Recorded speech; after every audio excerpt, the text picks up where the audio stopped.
Assalamualaikum warahmatullahi wabarakatuh. Alhamdulillahillazi arsala rasulahu bil huda wa dinil haqq liyuzhirahu 'ala ad-dini kullih wa kafa billahi shahida. Asyhadu an la ilaha illallah wahdahu la syarika lah wa asyhadu anna Muhammadan abduhu wa rasuluh. Allahumma salli ala Muhammad wa ala ali Muhammad sallallahu alaihi wasallam la nabiyya ba'da. Amma ba'du fa ya ayyuhal muslimun usikum bitaqwallah wa ta'atihi la'allakum turhamun. Faqala ta'ala fil Qur'anil Karim, Bismillahirrahmanirrahim, Innas salata kanat 'alal mu'minina kitaban mawquta. Sadaqallahul azim. Kaum muslimin jamaah Jumat rahimakumullah. Judul khutbah yang akan khatib sampaikan kali ini adalah 4 pesan yang hendak Allah sampaikan melalui ibadah solat.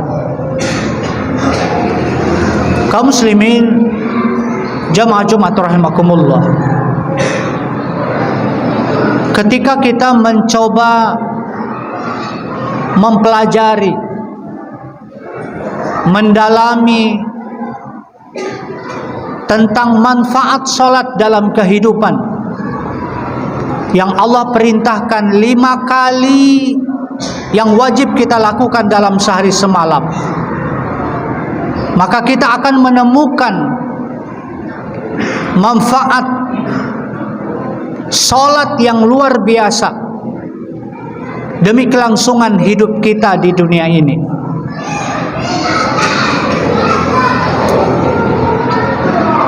Di dalam solat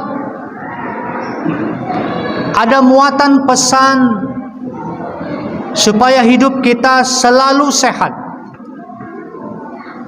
Di dalam ibadah solat ada muatan supaya hidup kita selalu tenang.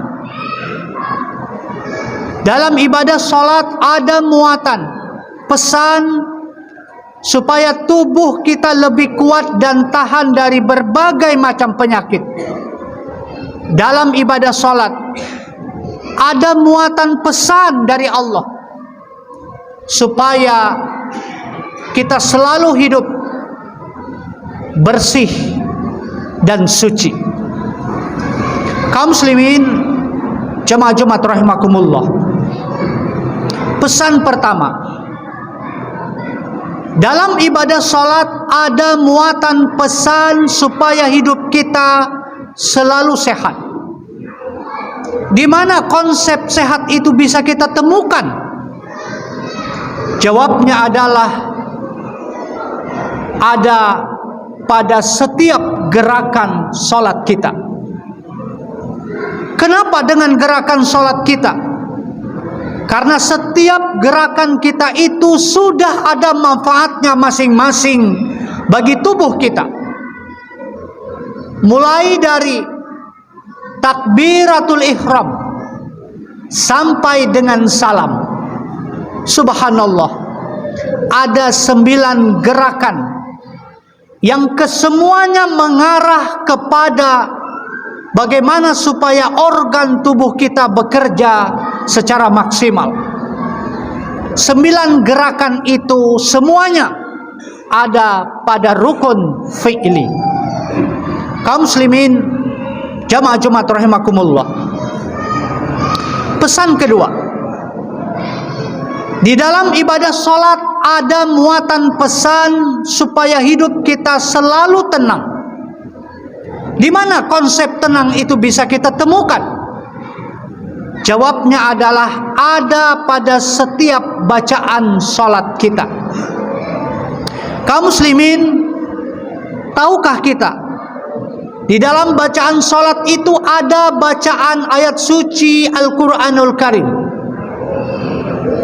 Di dalam salat ada bacaan solawat, ada bacaan syahadatain. Di dalam salat ada bacaan tahlil, tahmid, tasbih, takbir. Artinya adalah ketika seseorang itu sedang salat, pada hakikatnya dia sedang berzikir kepada Allah Subhanahu wa taala. Itulah sebabnya Allah menjelaskan di dalam Al-Qur'an surat Toha, "Innani anallah la ilaha illa ana fa'budni wa aqimis sholata li zikri ala bi zikrillahi tatma'innul qulub."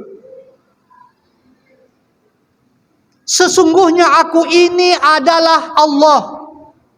Tidak ada Tuhan selain aku. Maka sembahlah aku dan dirikanlah salat untuk mengingatku.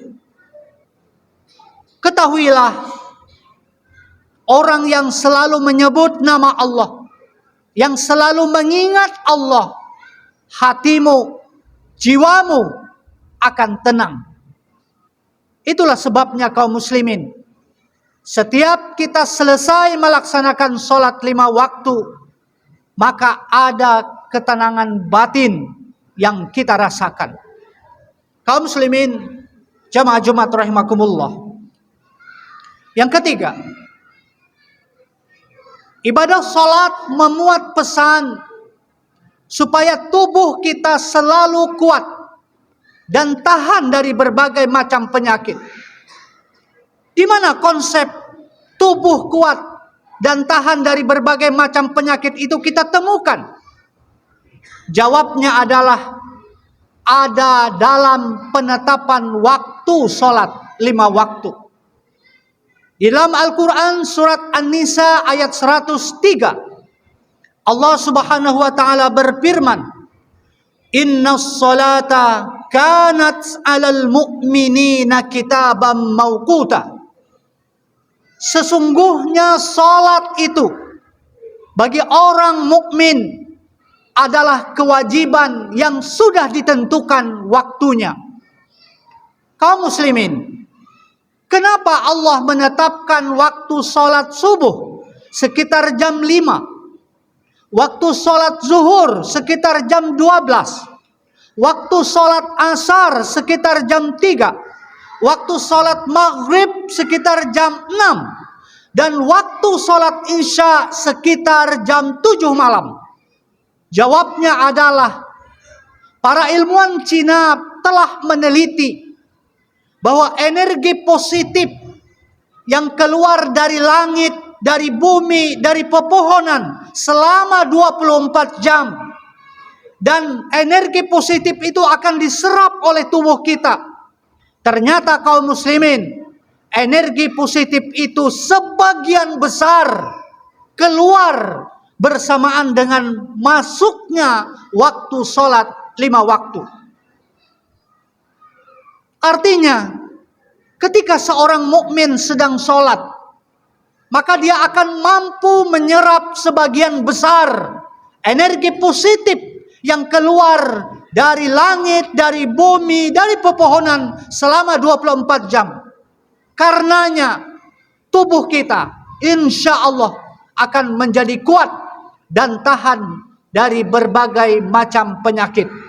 Itulah sebabnya kaum muslimin, Rasulullah Shallallahu Alaihi Wasallam memerintahkan kita agar sholat di awal waktu.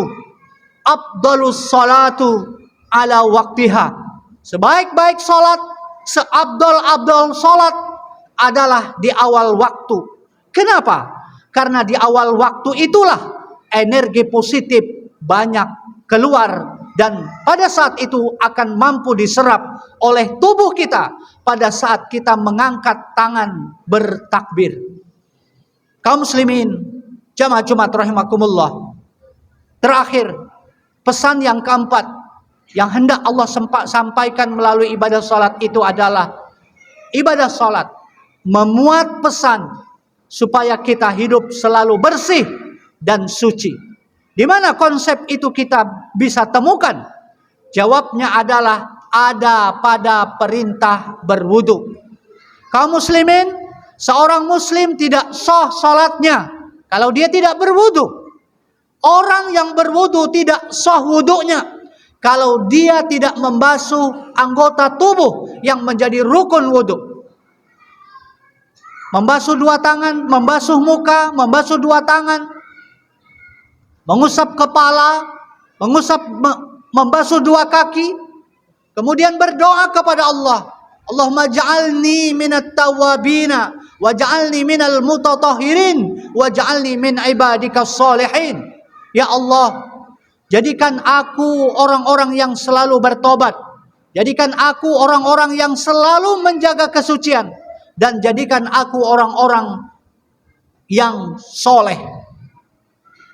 Artinya adalah, di balik perintah wudu itu ada pesan supaya kaum muslimin tidak hanya hidup selalu bersih, tetapi juga harus selalu suci. Seperti mana yang diajarkan oleh Rasulullah, orang yang meninggal dunia dalam keadaan berwudu, dakhalal jannah, maka dia pasti masuk surga. Orang yang selalu berwudu, pasti dia selalu bersih dan suci dalam kehidupan ini. Kaum muslimin, jamaah Jumat rahimakumullah, setelah kita memahami betapa ibadah sholat itu manfaatnya luar biasa dalam kehidupan kita, maka pandangan kita terhadap sholat itu bukan lagi merupakan kewajiban, bukan lagi merupakan kebutuhan, tetapi ibadah sholat adalah merupakan ibadah yang harus kita syukuri keberadaannya, karena tidak ada satu ritual, karena tidak ada satu ibadah di dunia ini yang mampu memuat pesan sehat, tenang, kuat, dan bersih kecuali ibadah sholat. Semoga khutbah yang singkat ini bermanfaat bagi kita semua. Amin ya rabbal alamin. Barakallah li wa lakum fil Qur'anil azim wa nafa'ni wa iyyakum bima fihi minal ayati wa zikril hakim wa taqabbala minni wa minkum tilawatahu innahu huwas samiul alim.